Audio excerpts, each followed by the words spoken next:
नमस्कार दोस्तों, मैं मनोज कुमार एक बार फिर से हाजिर हूँ एक लेटेस्ट रोजगार समाचार के साथ।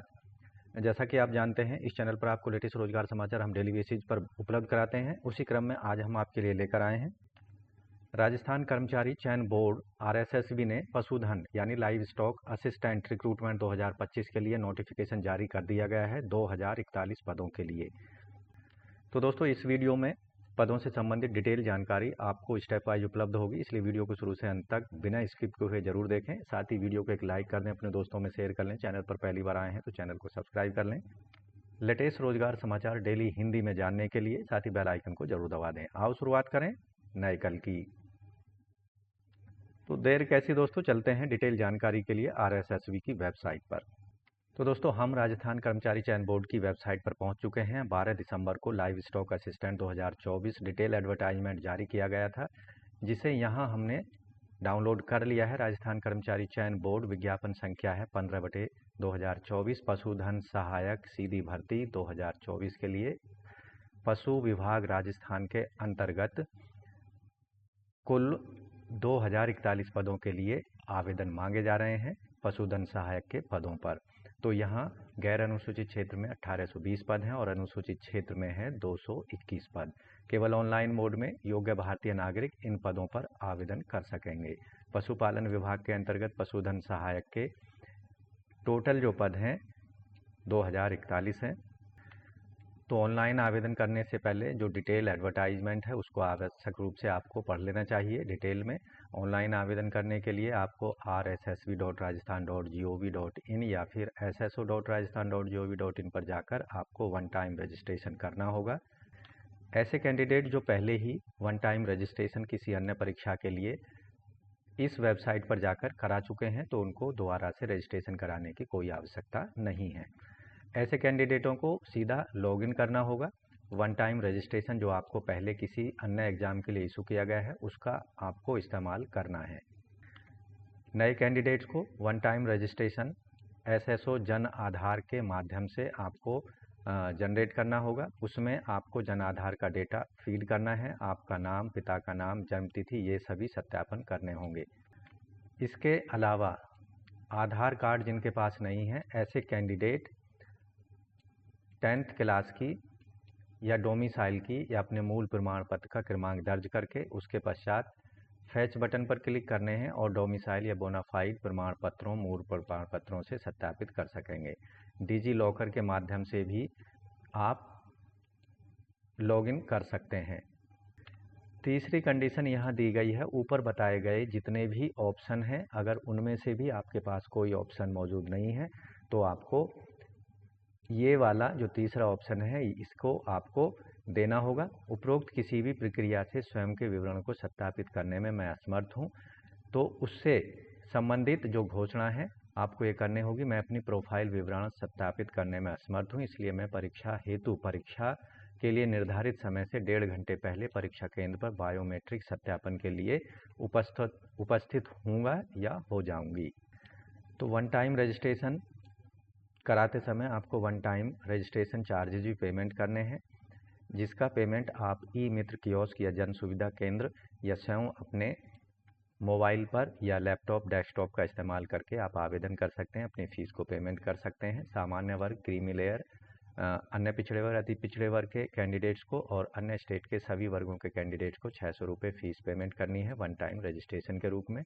जबकि राजस्थान के मूल निवासी SC, ST, BC, MBC, EWS और दिव्यांगजनों को 400 रुपये फ़ीस पेमेंट करनी होगी ऑनलाइन मोड में, credit card, debit card, net banking, UPI के माध्यम से। एक बार अगर वन टाइम फ़ीस पेमेंट कर देते हैं तो वो वापस नहीं की जाएगी। ऐसे कैंडिडेट जो पहले से किसी अन्य एग्ज़ाम के लिए one time registration charges payment कर चुके हैं उनको दोबारा वन टाइम रजिस्ट्रेशन चार्जेज या फ़ीस पेमेंट करने की कोई आवश्यकता नहीं है। पशुधन सहायक या लाइव स्टॉक असिस्टेंट के पदों का गैर अनुसूचित क्षेत्र में जो टोटल पद हैं 1820 हैं। इसके अंतर्गत सामान्य वर्ग में पुरुषों के 458, महिलाओं के 130, विधवाओं के 52, परित्यक्ता के 13, SC कैटेगरी में पुरुषों के 199, महिलाओं के 57, विधवाओं के 23, परित्यक्ता के 5, ST कैटेगरी में पुरुषों के 150, महिलाओं के 42 और विधवाओं के 17, परित्यक्ता के 4 हैं। अन्य पिछड़े वर्ग में है सामान्य के 262, महिलाओं के 75 हैं और पुरुषों के 262 हैं, विधवाओं के 30 परित्यक्ता के साथ। अति पिछड़े वर्ग में पुरुषों के 63, महिलाओं के 18, विधवाओं के 7 हैं और परित्यक्ता का 1। EWS वर्ग में पुरुषों के 126 हैं, महिलाओं के 36 हैं, विधवाओं के 14, परित्यक्ता के 3 हैं। बरा जिले की शहरी आदिम जनजाति के कैंडिडेटों के लिए पुरुषों के 20, सामान्य यानी महिलाओं के 7 और विधवाओं के 1 पद है। इसी तरह यहाँ क्षैतिज आरक्षण जो दिया गया है उसके अंतर्गत जो वैकेंसी आरक्षित की गई हैं दिव्यांगजनों के लिए, भूतपूर्व सैनिकों के लिए और उत्कृष्ट खिलाड़ियों की डिटेल भी आप विज्ञापन में डिटेल में देख सकते हैं। अनुसूचित क्षेत्र में केवल 221 पद हैं, जिसमें सामान्य वर्ग में पुरुषों के 78, महिलाओं के 22, विधवाओं के 9, परित्यक्ता के 2। SC कैटेगरी में पुरुषों के 8, महिलाओं के 2, विधवाओं का 1। ST कैटेगरी में पुरुषों के 70, महिलाओं के 20, विधवाओं का 8 और परित्यक्ता का 1 पद रखा गया है। आपको ध्यान रखना है, अनुसूचित क्षेत्र के लिए जो पद जारी किए गए हैं उनके लिए केवल अनुसूचित क्षेत्र के स्थानीय निवासी ही आवेदन कर सकेंगे। ऐसे कैंडिडेट जो कि गैर अनुसूचित क्षेत्र की रिक्तियों के विरुद्ध अनुसूचित क्षेत्र के निवासी भी आवेदन कर सकते हैं, लेकिन अभ्यर्थी को अनुसूचित क्षेत्र और गैर अनुसूचित क्षेत्र दोनों में से किसी एक को चुनना होगा जब वो डॉक्यूमेंट वेरिफिकेशन के लिए जाएंगे।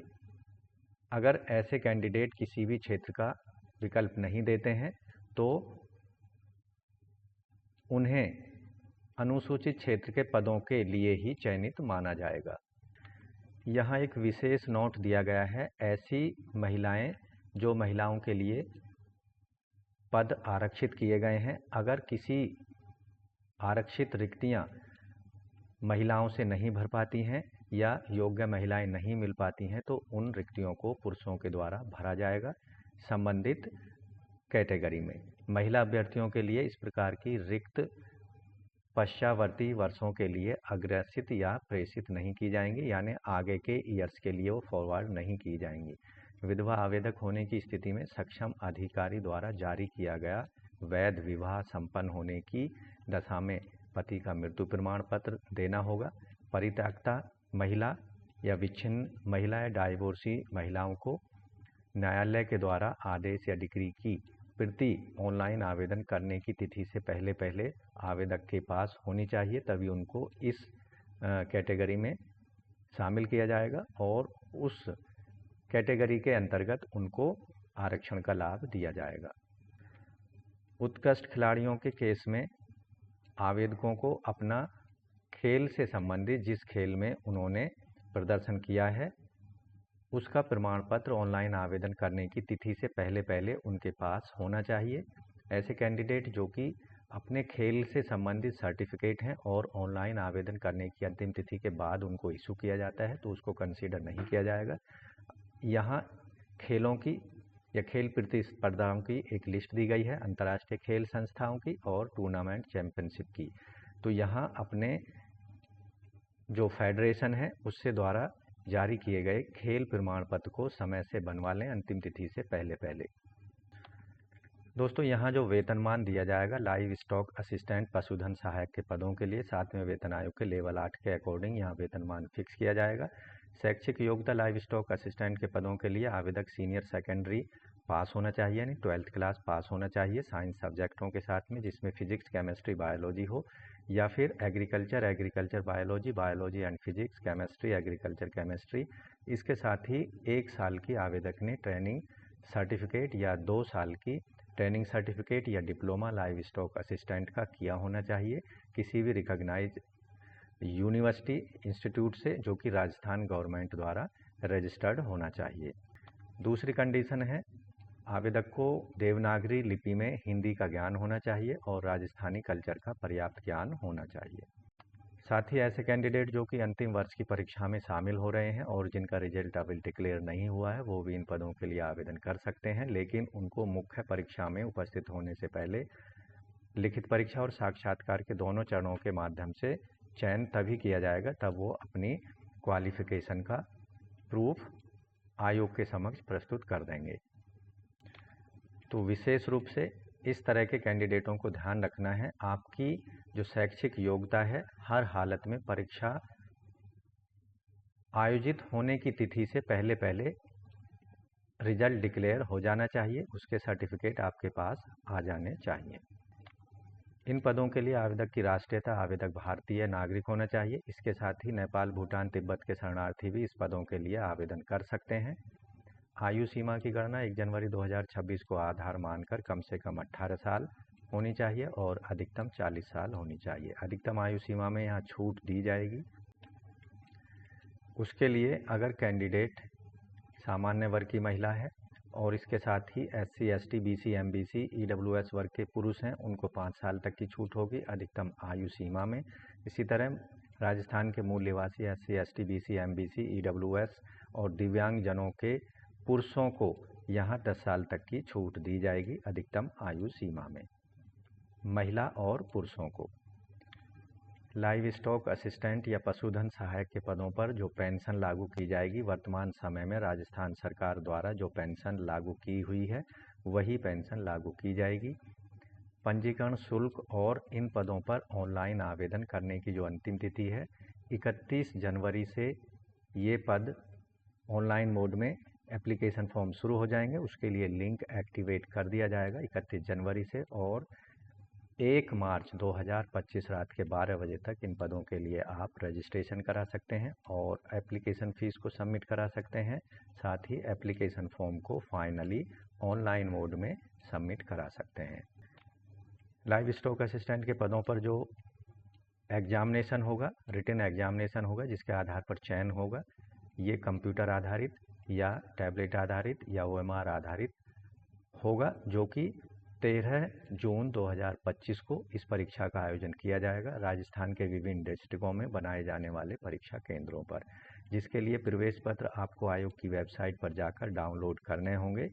डाउनलोड करने के लिए आपको SSO ID देना होगा और आप अपने जो एडमिट कार्ड है उनको डाउनलोड कर पाएंगे।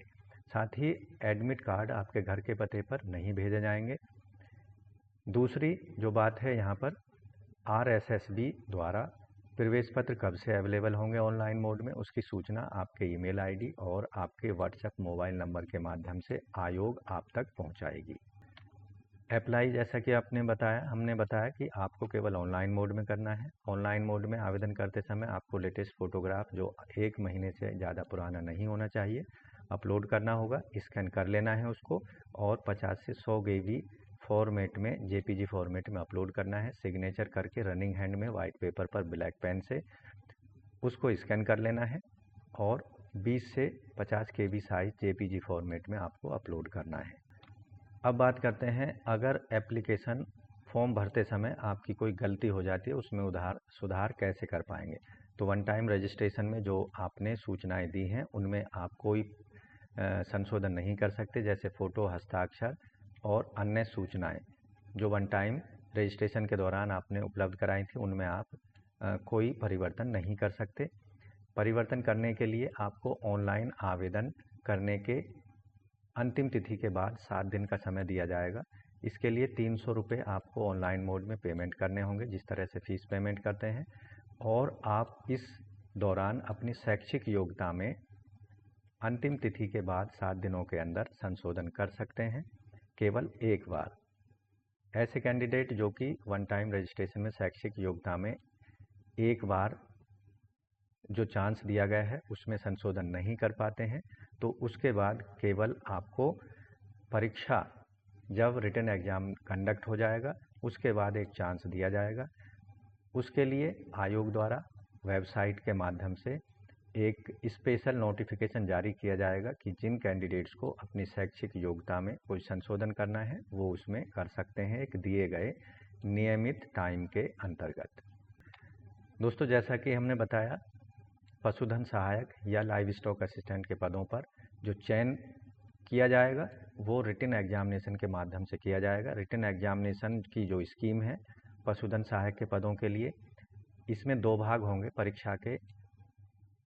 भाग ए में राजस्थान का इतिहास, कला, संस्कृति, साहित्य, परंपरा, विरासत, राजस्थान का भूगोल, राजस्थान पर विशेष बल के साथ भारतीय राजनीतिक व्यवस्था, राजस्थान की अर्थव्यवस्था, दैनिक विज्ञान, कंप्यूटर का सामान्य ज्ञान, समसामयिक घटनाओं पर 50 प्रश्न पूछे जाएंगे। इसके साथ ही जो दूसरा भाग होगा बी पार्ट में, वेटरनरी साइंस पर आधारित 100 प्रश्न पूछे जाएंगे। तो टोटल जो प्रश्नों की संख्या होगी 150 होगी और 150 अंक होंगे पूरे क्वेश्चन पेपर के और 3 घंटे का समय दिया जाएगा परीक्षा के लिए। सभी प्रश्न जो होंगे बहुविकल्पीय मल्टीपल चॉइस प्रकार के होंगे। परीक्षा में कम से कम 40% मार्क्स लाने वाले कैंडिडेट्स को ही मेरिट लिस्ट में जगह दी जाएगी। साथ ही यहाँ नेगेटिव मार्किंग भी है। हर गलत उत्तर देने पर आपके 1/3 मार्क्स यहाँ पर काट लिए जाएंगे। अब सिलेबस की बात कर लेते हैं। लाइव स्टॉक असिस्टेंट के पदों से संबंधित जो परीक्षा होगी उसमें राजस्थान की इतिहास, कला, संस्कृति, साहित्य, परंपरा, विरासत पर जो सिलेबस है वो कुछ इस तरह से है। प्राचीन सभ्यताएं राजस्थान की, कालीबंगा, आहड़, गणेश्वर, बालाथल और बैराट।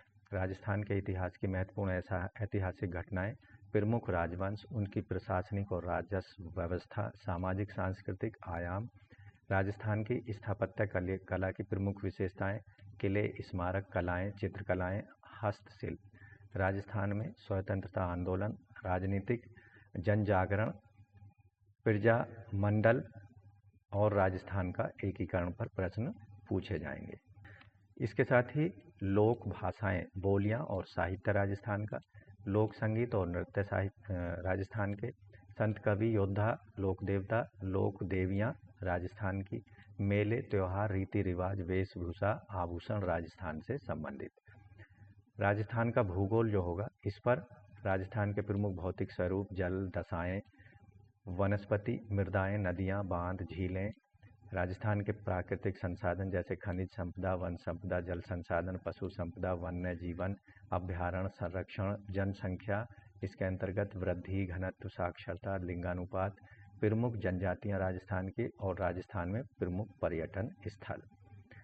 राजस्थान के विशेष बल के साथ जो भारतीय राजनीतिक व्यवस्था है उस पर भी प्रश्न पूछे जाएंगे। उसका सिलेबस भारतीय राजस्थान की प्रकृति, प्रस्तावना यानी उद्देशिका पर प्रश्न होंगे, मौलिक अधिकार पर प्रश्न होंगे, राज्य के नीति निर्देशक तत्व और मौलिक कर्तव्यों पर प्रश्न पूछे जाएंगे, राजस्थान की राजनीतिक और प्रशासनिक व्यवस्था जैसे राज्यपाल, मुख्यमंत्री, राज्य विधानसभा, उच्च न्यायालय, राजस्थान लोक सेवा आयोग, राज्य निर्वाचन आयोग, राज्य सूचना आयोग, राज्य मानव अधिकार आयोग, राज्य का मुख्य सचिव, जिला प्रशासन और स्थानीय स्वशासन और पंचायती राज पर आधारित प्रश्न पूछे जाएंगे। इस सेक्शन में राजस्थान की अर्थव्यवस्था, इसके अंतर्गत राजस्थान में कृषि आर्थिक विकास, राजस्थान की प्रमुख फसलें, कृषि आधारित उद्योग, प्रमुख सिंचाई परियोजनाएं, मरुभूमि के विकास संबंधी परियोजनाएं, हस्तशिल्प उद्योग, बेरोजगारी, सूखा और अकाल।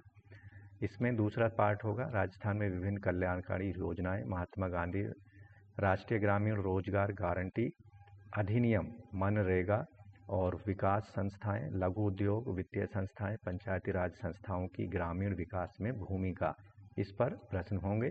दैनिक विज्ञान का जो पार्ट होगा इसमें भौतिक रासायनिक परिवर्तन, ऑक्सीकरण और अपचयन क्रियाएं, उत्प्रेरक, धातु अधातु इनके प्रमुख यौगिक, सामान्य जीवन में प्रयुक्त कुछ महत्वपूर्ण यौगिक, कार्बन, कार्बन के महत्वपूर्ण यौगिक, हाइड्रोकार्बन, कार्बन के अपरूप, क्लोरोफ्लोरोकार्बन या फ्रियोन, सीएनजी, बहुलक, साबुन और अपमार्जक, प्रकाश, प्रकाश का अपवर्तन, इसके नियम, प्रकाश का वर्ण विक्षेपण, लेंस के प्रकार, दृष्टि दोष, उसका निवारण, अंतरिक्ष और सूचना प्रौद्योगिकी, भारतीय अंतरिक्ष अनुसंधान कार्यक्रम, इसके साथ ही इंफॉर्मेशन टेक्नोलॉजी पर प्रश्न होंगे।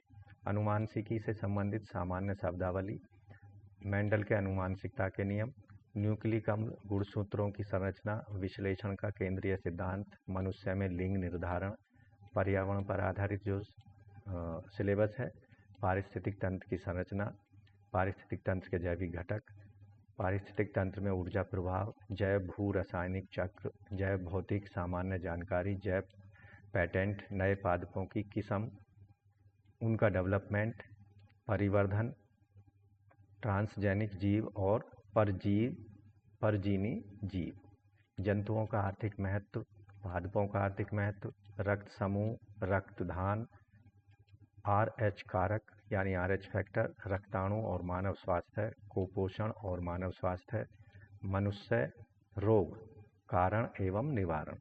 कंप्यूटर का जो सिलेबस है इसमें कैरेक्टरिस्टिक कंप्यूटर्स की, computer organization including RAM, ROM, file system, input output device, MS Office, Word, Excel, spreadsheet, PowerPoint पर प्रश्न होंगे। समसामयिक घटनाओं वाला जो एरिया है इसमें राजस्थान, भारतीय, अंतर्राष्ट्रीय महत्व की प्रमुख समसामयिक घटनाएं और मुद्दों, वर्तमान में चर्चित व्यक्तित्व, स्थान, संस्थाएं, खेल एवं खेलकूद से संबंधित गतिविधियों पर प्रश्न पूछे जाएंगे। जो प्रश्न पत्र का सेकंड पार्ट होगा इसमें वेटरनरी साइंस पर आधारित प्रश्न होंगे। इसके अंतर्गत introduction, veterinary anatomy, introduction, veterinary physiology and biochemistry, animal husbandry extension, introduction veterinary medicine, minor veterinary surgery, introductory animal nutrition, introductory animal management, introductory animal breeding and gene और animal reproduction. इसके साथ ही यहाँ वेटरनरी फार्माकोलॉजी पर प्रश्न होंगे। तो इस तरह से दोस्तों ये डिटेल एडवर्टाइजमेंट में जो सिलेबस दिया गया है आप उसका इस्तेमाल अपनी परीक्षा की तैयारी के लिए कर सकते हैं लाइव स्टॉक असिस्टेंट के पदों के लिए। तो इस तरह से दोस्तों राजस्थान कर्मचारी चयन बोर्ड के द्वारा जारी किए गए पशुधन सहायक लाइव स्टॉक असिस्टेंट के पदों के लिए आप ऑनलाइन मोड में ही, केवल ऑनलाइन मोड में आवेदन कर सकते हैं। 31 जनवरी 2025 से शुरू हो जाएंगे ऑनलाइन एप्लीकेशन फॉर्म और 1 मार्च 2025 तक अंतिम तिथि है ऑनलाइन फॉर्म भरने की, रजिस्ट्रेशन करने की और फीस पेमेंट करने की। तो वैसे पदों से संबंधित अधिकतम जानकारी हमने यहाँ प्रोवाइड कराने की कोशिश की है और ये भी आपको हम सुनिश्चित करा सकते हैं कि अधिकतम जानकारी आपको जो प्रोवाइड कराई गई है उसके आधार पर आपको विज्ञापन को पढ़ने की कोई आवश्यकता नहीं है। लेकिन फिर भी आपसे रिक्वेस्ट है, ऑनलाइन आवेदन करने से पहले, अभी काफ़ी दिन है ऑनलाइन आवेदन करने में, उससे पहले आप डिटेल में विज्ञापन को ज़रूर पढ़ लें और अपनी एजुकेशनल क्वालिफिकेशन, एज क्राइटेरिया और शैक्षिक योग्यता से संबंधित जो अन्य क्राइटेरिया है उससे सहमत हो जाएं। जो डॉक्यूमेंट्स हैं आपके पास अवेलेबल हैं या नहीं हैं उनको रेडी करा लें ऑनलाइन अप्लाई करने से पहले। अगर आपके पास जो डॉक्यूमेंट्स अवेलेबल हैं उनको स्कैन करके PDF फॉर्मेट और JPG फॉर्मेट में अपने स्कैन किए हुए सिग्नेचर और फोटोग्राफ को रेडी मोड में रखें। किसी ऐसी पेन ड्राइव में रखें जब आप कहीं अप्लाई करने जाएं, मान लो किसी साइबर कैफ़े में जाते हैं तो वहां अप्लाई करेंगे, या CSC सेंटर पर जाते हैं, या ई-कियोस्क शिक्षा मित्र कियोस्क मित्र पर आप जब अप्लाई करने जाते हैं कहीं भी, तो रेडी मोड में आपको ये चीज़ें रहेंगी तो ईजिली आप ऑनलाइन अप्लाई कर सकते हैं और आपको कोई असुविधा भी नहीं होगी। तो वीडियो में दोस्तों आज की में बस इतना ही। वीडियो को एक लाइक कर दें, अपने दोस्तों में शेयर कर दें। चैनल पर पहली बार आए हैं तो चैनल को सब्सक्राइब कर लें और बेल आइकन को जरूर दबा दें। इससे आने वाले लेटेस्ट रोजगार समाचार आपको रोजाना मिलते रहेंगे और आप समय पर ऑनलाइन या ऑफलाइन मोड में विभिन्न विभागों के अंतर्गत आने वाली लेटेस्ट सरकारी नौकरियों के लिए समय पर आवेदन कर सकेंगे। मिलते हैं एक नई जानकारी के साथ नई वीडियो में। तब तक के लिए धन्यवाद। आपका दिन शुभ हो और आपकी हम जो सफलता है उसकी कामना करते हैं ऊपर वाले ईश्वर से। धन्यवाद आपका कीमती समय देने के लिए। दोस्तों अगर चैनल सब्सक्राइब नहीं किया है तो चैनल को कृपा करें और सब्सक्राइब कर लें और बेल आइकन को जरूर दबा दें।